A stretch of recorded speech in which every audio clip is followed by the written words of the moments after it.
some people build restaurants. Paul Spinoglio builds tributes to familiar, to memory, to the kind of hospitality that isn't taught but lived, passed down like a world-loved recipe seasoned with soul. On the Coffs Harbour coast, you'll find two of his stories served daily. Silvio's Italiano, named for the father whose spirit still simmers in every pot, and JBN Cafe, a rhythm of coffee, care and community. But what you won't find on the menu is the full journey. The grief behind the gratitude, the risk behind the risotto, the quiet courage it takes to begin again and again. Today, we sit with Paul, not just to talk food or business, but to honour what's real, the people we love, the places we hold close, and the magic that lives in showing up with heart. This is a conversation not about perfection, but about being grateful for the mess, for the moments, for the chance to turn a table into a memory. Thanks for having me, Andrew. Very excited to be here. Looking forward to it. Good on you, Paul, mate. I'm glad you're here. Now, Paul, take us back. How did it all begin for you? Oh, mate, I've been in hospitality all my life. I've had a family that's been in hospitality through the generations. My old man, Silvio, he came out on the boats after the Second World War. So as an Italian immigrant, went to North Queensland, did the cutting of the cane fields, was their first jobs. Then he moved into hospitality. And so hospitality has always been part of me. Since I was growing up, I was always in one type of a venue or another, whether it was a motel, a pub, a golf club, lots of different venues. We lived in them as well as operating them. So my childhood in the early days was all about being raised in those hospitality types of venues. And that's, I suppose, the beginning where it got into my blood, and it stayed there forever, mate. Wow. That's amazing. It's sort of similar to my story, mate, with my parents growing up and living the dream of hospitality.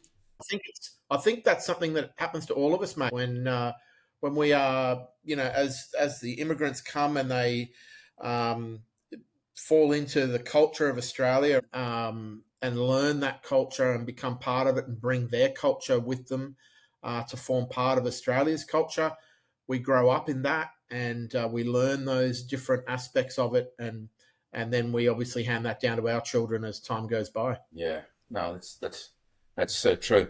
Paul, tell me, when your father came out to Australia, was it for a better life?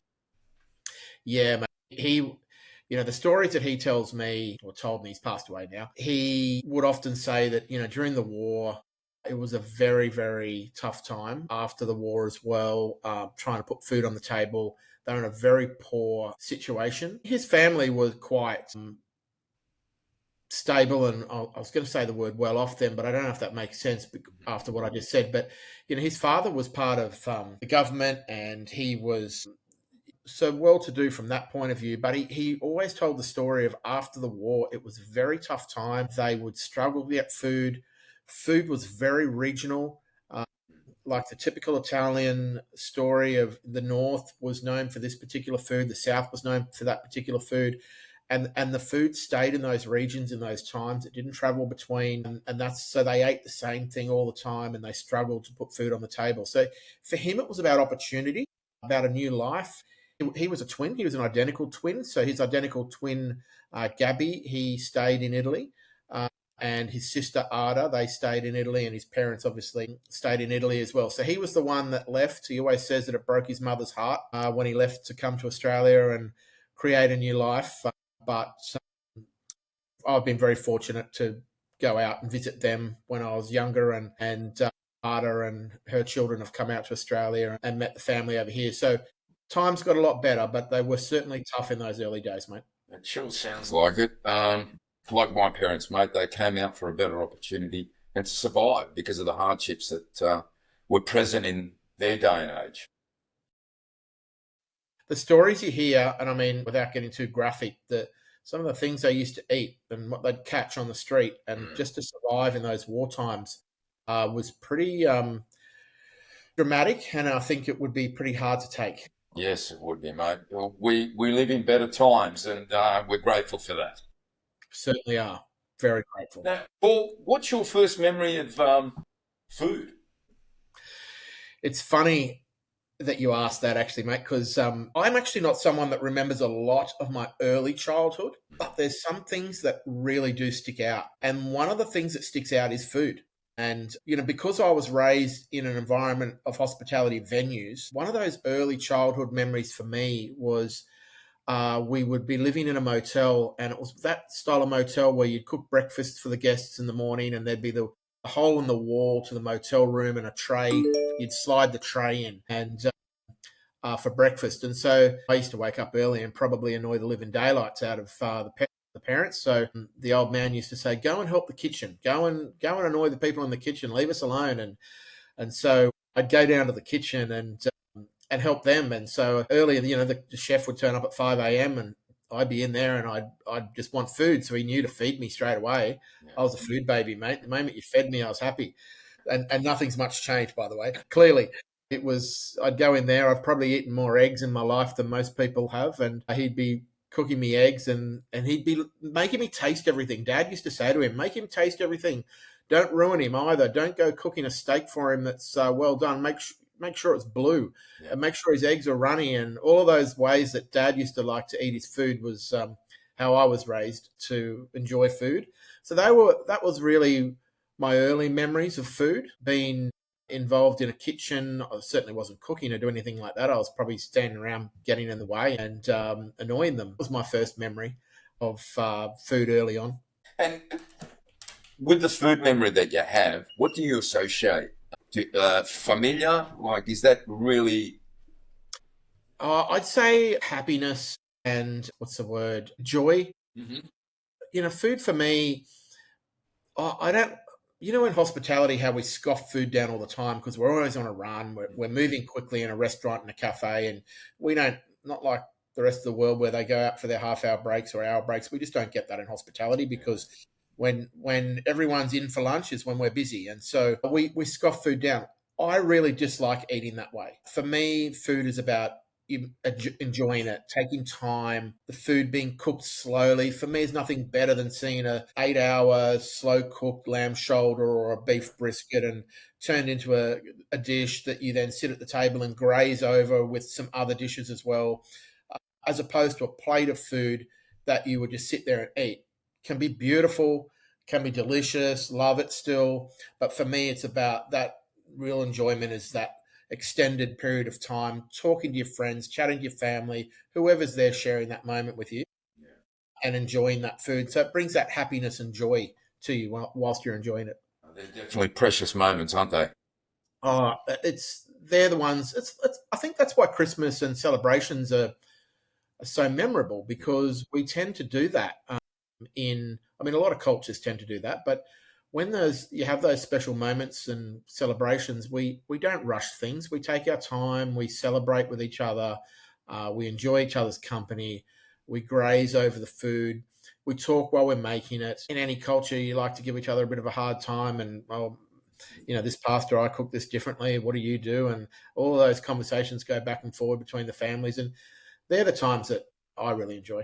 Yeah. In amongst all the noise of social media, right? Yep. You said that it's great to sit down and just take a moment to enjoy the food.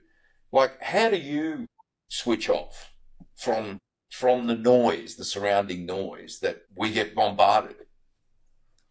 Yeah, great question, Andrew. Because social media is such a huge part of what we do these days and everything that we do. It's all around us. It's something that I've had to learn to do, I must admit. I don't know that I've mastered that yet. I don't know that that's something that I'm necessarily great at. I do look at a lot of social media. We both recognise that the old school ways of free-to-air TV is on its way out, and all of those other channels, whether it's YouTube's or social medias, they're becoming more prevalent. But I think it's important sometimes just to turn that phone off. It's important to go away, enjoy your time together with whoever you are with. I saw something recently of a restaurant in Sydney, and I thought, it's a super idea. It's a very well-known restaurant. When you enter the front door, they take your phone off you, and it goes into a big wine bucket. That's so that you can't take photos of the food and you actually can't get on your phone. You actually enjoy each other's company.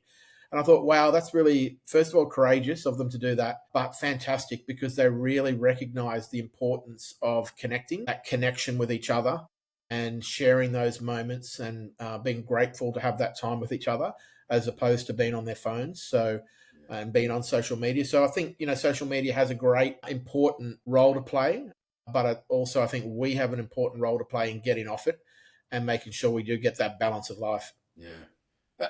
As a restaurateur, Paul, in the hospitality industry, you mentioned that restaurant. It's very courageous.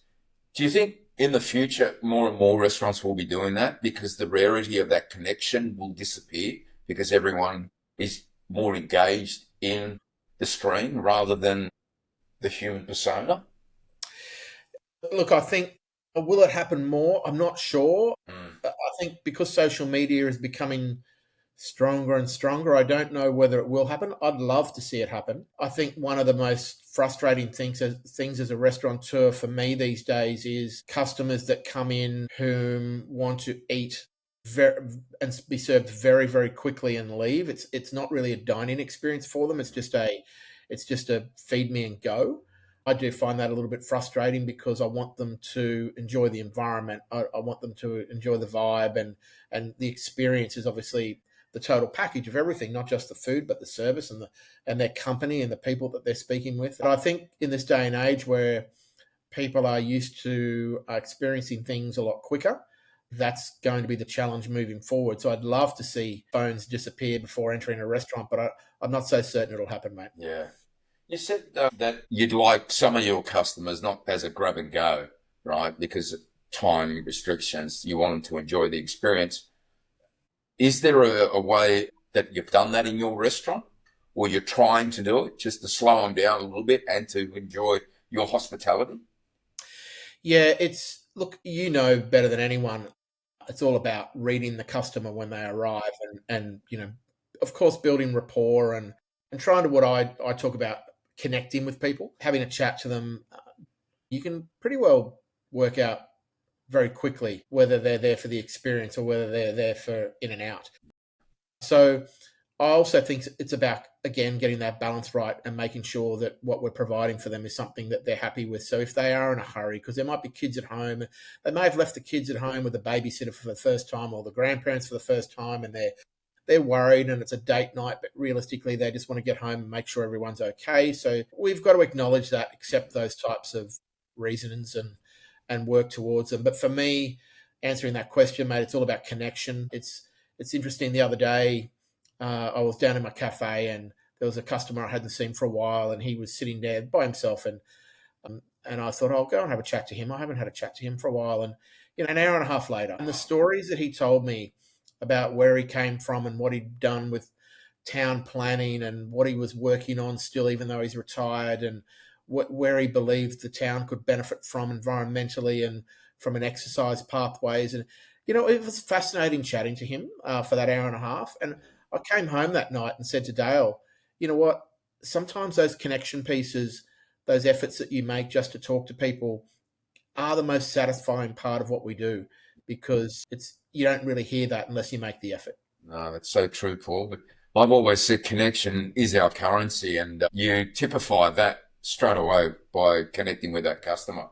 It really is. Yeah, and you know what? I'm not great at that either, Andrew. I think I have to remind myself to do that sometimes. We're in a super busy world, and Yeah.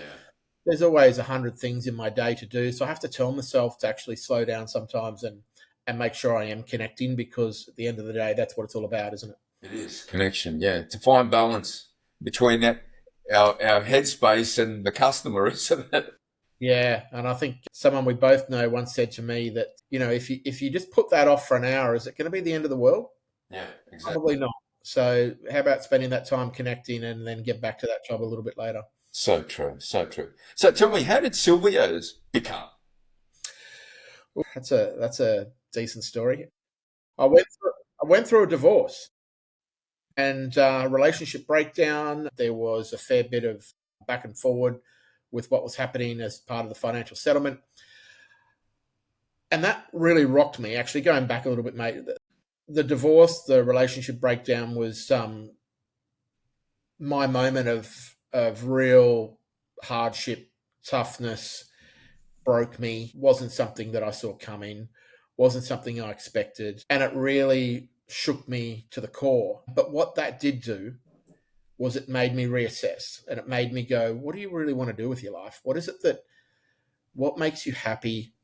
Why do you do what you do currently? If you could do anything in the world, what would you do? And I actually sat down and reassessed in that period of time and worked out what was important to me, who was important to me.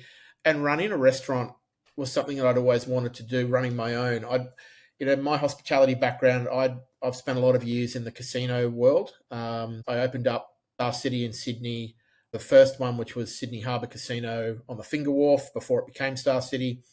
I was a food and beverage manager there, ran restaurants and bars. So I've run restaurants and bars most of my life, moved to the Gold Coast, ran restaurants at the Gold Coast Casino as well as a convention centre.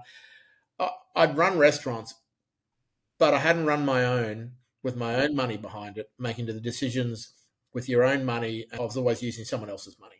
So that was what was behind what I wanted to do. And when you're running a business with someone else's money, they are controlling what you can do and what you can't do, and what you can invest in and what you can't invest in. And so I wanted that freedom to be able to do what I thought was right in the industry. And at the time, I also, moved. My child was young. He was Michael, my son. He was only 3, and I wasn't seeing him much when I was in the casino world. So that was one of the reasons we moved to Coffs Harbour, was because I wanted a daytime business that I could be at home at night time, so I could spend that time with him.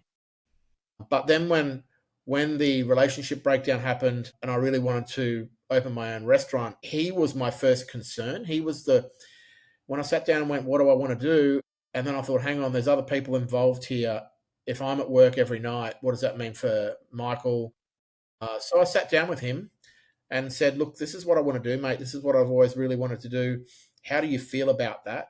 Dad wouldn't be at home at night as much. I would be at work more often. He was a teenager at that time. And so I said, no, I don't want an answer now. I want you to go away and think about it and think about the impact that would have on you and whether that's something that you're comfortable with. And I wouldn't do it if you're not. But he came back to me and said, go for it, Dad. It's what you want to do. I know I can tell, by all means, go for it. And so I jumped in, and that's how it started. It was through a bit of a catastrophe, and then, to use your podcast name, mate, but it was through a catastrophe that you then sit down and reassess what's important in life and what it is you really want to do. Also an awakening for you as well. Oh, yeah, because, I don't know about you, mate, but how often do we sit down in silence and think about what we want to do?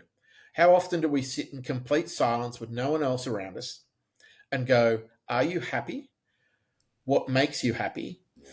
What do you want to do with your life? How old are you? What time have you got left? How much time do you want to spend with family? All of those important questions you ask yourself, unless you do them in silence, in complete silence, I don't know whether you've been 100% honest with yourself. Yeah. And so that's what it forced me to do. And I don't know that I had done that previously.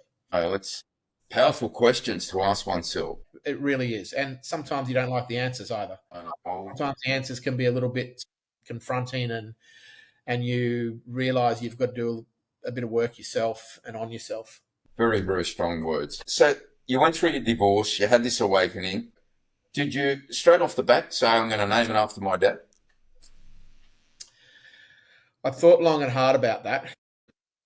I thought it from an emotional point of view, and then I thought it from a business point of view. From a business point of view, it's got to be sold one day. And therefore, it's like, well, do I want to sell something with my dad's name to it? And so I must admit I ummed and ahed a little bit. But in the end, I went, no, you know what? It's me. It's real. The style of the restaurant is exactly what him and I loved. When we traveled through Italy together, we would, he was a foodie just like me. We would sit there and eat our way around every town, regional area you could imagine.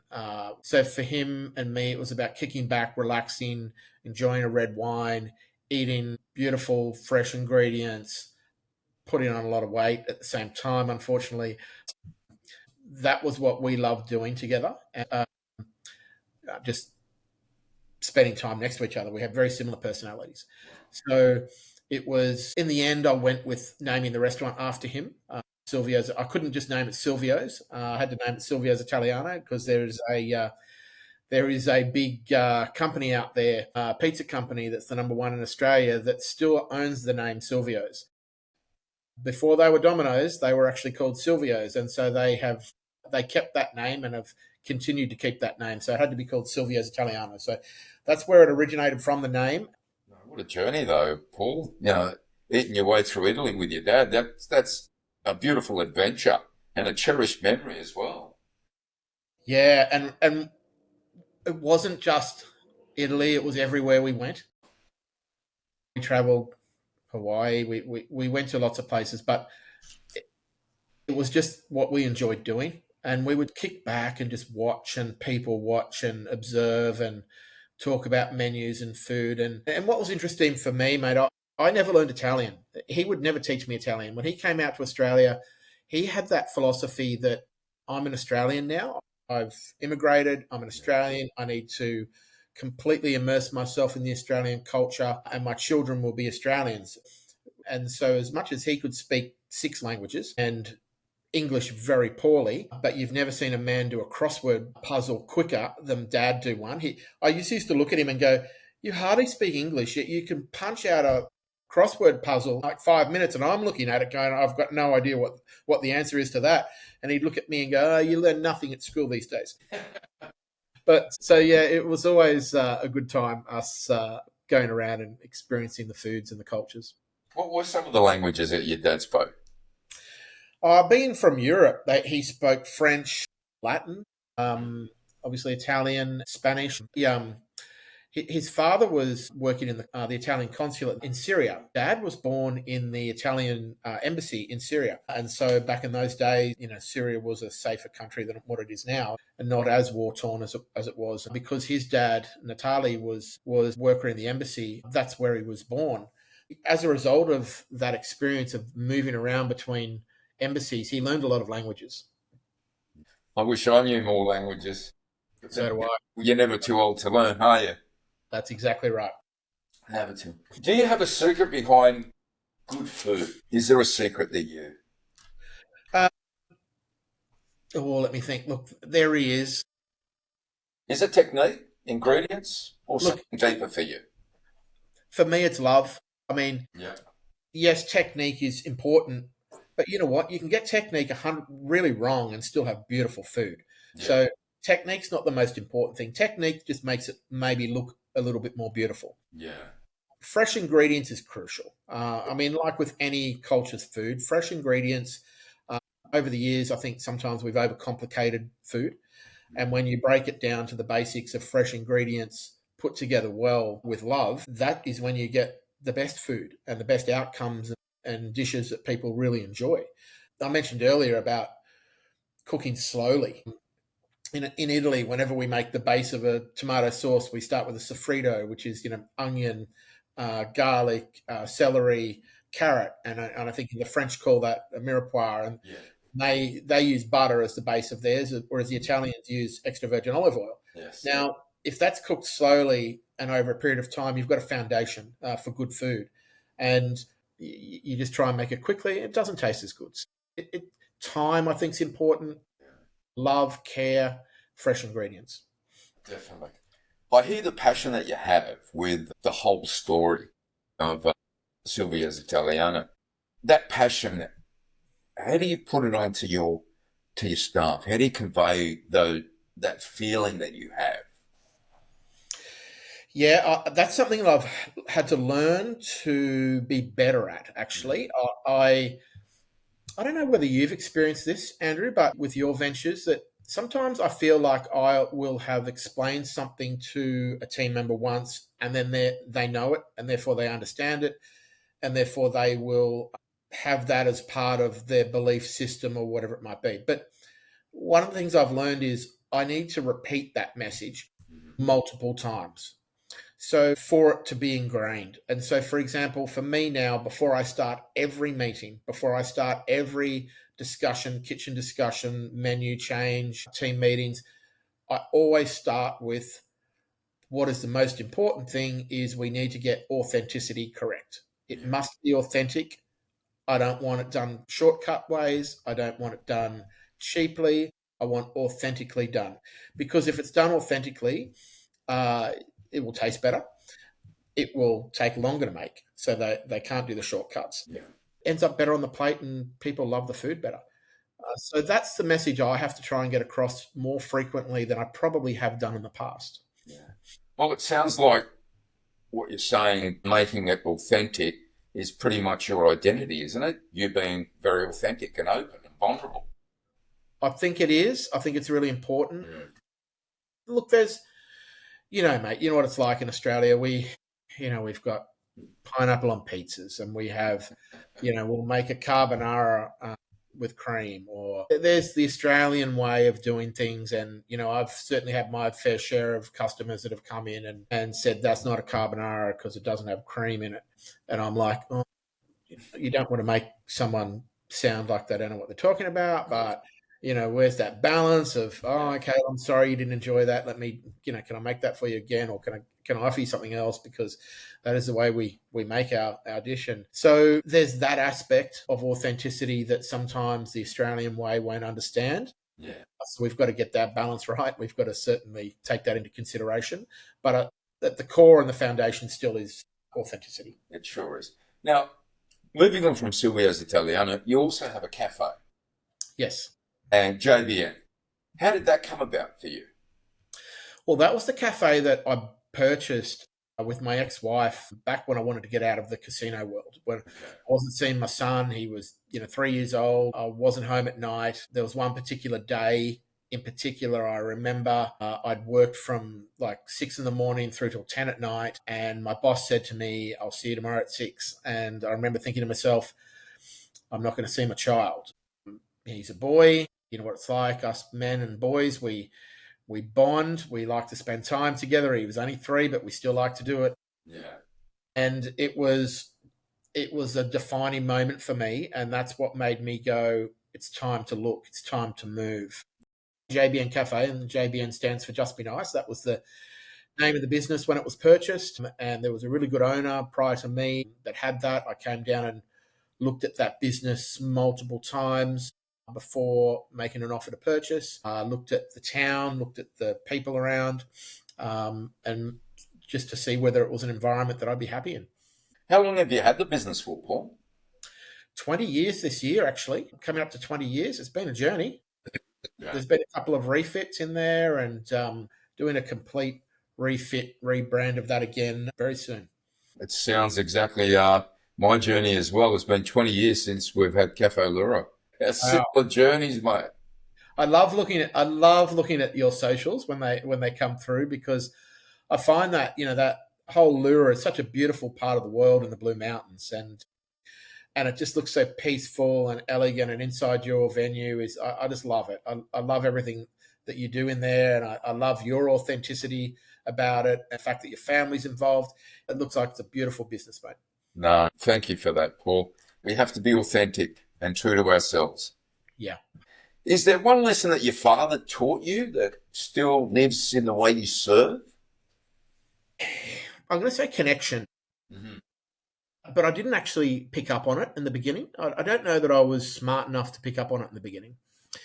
He was a very charismatic person. He was a very energetic person. He was the life of the party. He was a big personality. People would come to him, associate with him. And so he connected very well with people. People loved being around him. I just saw that as Dad's personality when I was younger. I didn't actually see the benefit, the value in it from a business point of view at first. And it wasn't until I've got a bit older that I picked up on that and went, oh, that's why it was so important. He's taught me that connection part very well. I still reflect back on that with him these days. I think of him every day, actually. There wouldn't be a day that goes past where I don't think of him. He was great at connecting. But interestingly, Andrew, the moment the day was over, he was an introvert. He was very quiet. When he turned up to work, it was showtime. It was all about connecting with everybody. So he was the master at it. I think our businesses are like stages. We perform, connect as much as we can to our customers with with beautiful hospitality. And when the door closes, it's our life again. 100%. What are the types of things that you do when you get out of that business and you go home and you're with your family? What do you do to disconnect from work and reconnect with the family? What I like to do is just mentally say I'm pulling out my circuit breaker out of my head. That's what I do even before I sit down. And so I don't get the distraction of the noise that's happened before. I like to spend time at the gym, exercise, just to sort of blow the cobwebs away because any thoughts that have come into my head, by the end of a session, it's pretty much on a piece. I think I relax a lot. And then with the family, I just like to sit down and have a meal or even prepare a meal in front. We can chat and just chew the fat, basically. Yeah, yeah, And that to me, that connection without the outside distractions. Now that we have my children involved, I do consciously, when we do sit down and talk, when we're all together, I do say, hang on, this is family time right now. It's not business time. Staff meeting or anything. Let's be aware of that. So we can still connect as a family and not have the distractions. So there's definitely boundaries that I'm trying to build as well. So we are connected now. Sounds like you're making a great effort at that, mate. Look, it is challenging because it's very new to me as well to step back slightly from the business and let the legacy still carry on with my children because they are interested in the business and to just to show them, but also to mentor them because it's a great industry to be in, hospitality. I just love the vibe, the feedback you get, and the connection of connecting with people, the familyness.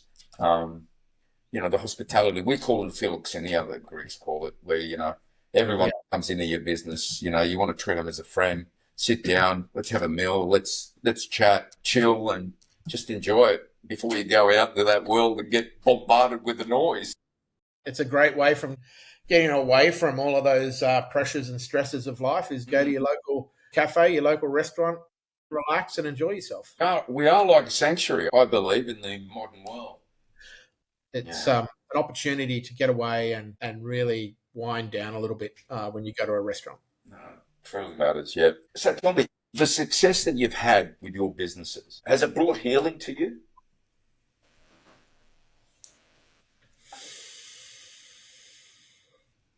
Has it brought healing? Or is it more questions on what truly matters to you? I'm going to say it's the journey. I don't know that. I don't know that it's the success or any failures. I mean, from failure is learnings, Correct. and from those learnings is improvement. and excuse me, and then I think it's the journey where I think I get the most from. The journey, I've learned to enjoy the journey as opposed to setting myself the goal of I've got to get to this point, and when I get to that point, I'm successful. I used to think like that a while back. Oh well, when I get to this point, well that means I've made it or I'm successful. For me, it's about kicking back and enjoying the journey, enjoying the ride, enjoying the people, because for me that's life. I mean, there's no use just skipping past that part and not enjoying it. It's got to be fun. Every time I'm in any of my venues, it's tried to be happy and have fun and be grateful. I think grateful for everything that we have. So true. Gratefulness is a very humbling experience. It's when we start to look at things from that point of view and be grateful, I think we reflect better. Yes, of course. Is there something people misunderstand about you or your business that you think about? I think sometimes whether you have this particular challenge, but I find sometimes people look at a business and it's shiny and bright lights and in social media, and so they can be a little bit of a tall poppy syndrome. Yeah. Must be big business, must be rolling in it, must be super successful. But the question of is there anything about me that's misunderstood or the business that's misunderstood? We're just a small business like everybody else. We're just that family business that is doing our best like everybody else. Of course. We're not perfect. We're far from perfect. I think everybody is. But I think we're just striving every day to do our absolute best to make sure that we can serve people really well, provide beautiful food, connect with people. And I think if we do that well, then people are happy. I think the misunderstood part is we're just like everybody else. There might be some bright, shiny lights out there that people think that sometimes he's got two businesses. I'm just like everyone else. We're just a small business trying to make ends meet and do well for ourselves. You're a small business, but you're giving so much back to a community, its economy, everything that comes around that small business. I mean, small business is, for me, the foundation, the crux of the economy. I mean, small business is what gives back to the community, whether it's sporting teams, dance clubs, you name it. We're the first people they ask for vouchers from and money from. We're the first people that all of those groups ask for things from. So we offer it because it's the right thing to do. We're part of the community, and we want to be doing the right thing for the community, because when we're all in it together, we all help each other together. Exactly. Makes life a whole lot easier. Once again, connection is our currency. That's right. Is there a dish that you have distilled your story into it? A particular dish? About 1,000 dishes, mate. This body's had many dishes in it. I just want you to know. It's a tough one to go with. Yeah. Look, I'll probably choose lasagna, Okay. and here's why. I could have chosen 100 things, but there's layers to lasagna. There's time to make lasagna. There's technique in making pasta, fresh pasta. There's a foundation required for the sauce. From the sauce, you're then adding 2 different meats. You're finishing it with a beautiful bechamel. There's a lot to it. And I think that's probably a dish that sums up for me, because there's so many layers to it. Paul, that's so true. That's the human genome. Absolutely. Layers and layers and layers that we've made up of. We've all got layers, and we've all got stories, and Yes. we all go out every day. People dress up, look fantastic. Makeup goes on, suits and ties go on. When you break it all down, when you pull it all off, at the end of the day, we're all human beings with the same challenges. I call this show the full catastrophe, right? The mess, the magic, the mystery of being, as we said, a layered human being. What does that phrase mean to you? The full catastrophe, for me, when you first put that out, actually, I thought that's a brilliant name. Yeah, and I'll tell you why I really liked it. Because, as I mentioned earlier, it's through challenges that we then reassess, and it's through a catastrophe that we then go, what now? What next? What do I do? Catastrophe could be a failure, right? So you might have failed at something, but you fail forward, right? You don't just stay down. You get back up again, and you go again, and you try harder, and you learn from your lessons, and you move forward. And I've made plenty of mistakes, learned lots of lessons along the way, and still will. So for me, full catastrophe, it means where have we fallen down, and how have we gotten back up again and moved forward from it? Where are you at now? Yeah. Wow. Love it. I love it. I really do. Is that how you came up with the name? What was your reasoning behind it, mate? My reasoning was from the movie Zorba the Greek. Okay. Anthony Quinn, American tourist, asked Zorba, "Are you Greek?" And Zorba answers him, "Am I Greek? I'm married. I have children. I have work. The full catastrophe." I love it. Love it. And Like, look, when you add all those things together, it's definitely a catastrophe, mate. it is, but it's the full journey. And Greeks are known for their tragedies, their art, their operas. Same with the Italians, right?